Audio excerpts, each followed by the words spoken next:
My name's Ron Ryboski, and I drive transit and I do the intercommunity run, so from London to Sarnia.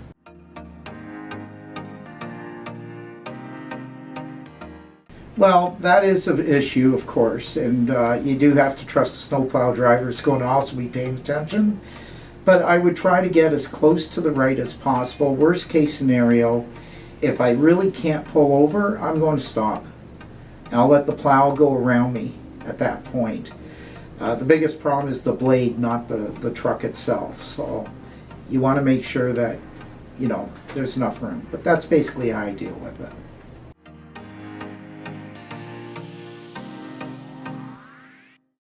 Well, actually, we've run into that problem. Because the road's not plowed yet, that doesn't mean we can't go on it. The biggest issue is with the bus stops. If they're not plowed, sometimes we have to go, as close to the bus stop as possible, but still in a place where we could let the passenger out where it'll limit the chance of them falling or things like that.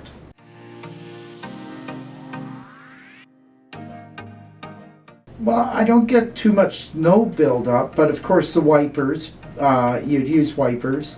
The other thing is windshield wash, if it starts icing up, which is more, for me, that's more of the issue, is the icing on the wipers and then trying to clear the window.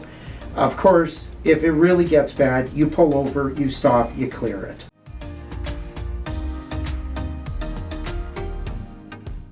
Well, the first thing I'm going to do is take my feet off all the pedals. People tend to hit the brake or the gas, and either one of them, if you do a sudden move, could cause you to slide into the ditch, let's say, or worse.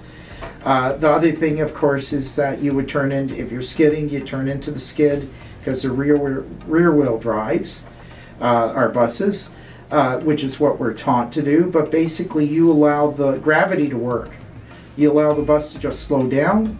And most of the time, if you're heading straight on black ice, as long as you don't suddenly make sudden moves, you could glide right through it.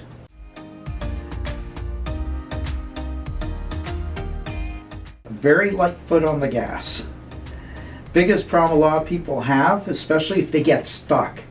They tend to hit the gas, thinking, and then makes the wheel spin.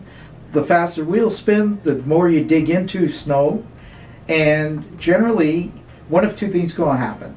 You're either going to dig yourself in and get stuck and have to call for a tow truck, or it's going to hit some pavement and then it's going to jerk and you're going to be out of control and hit something.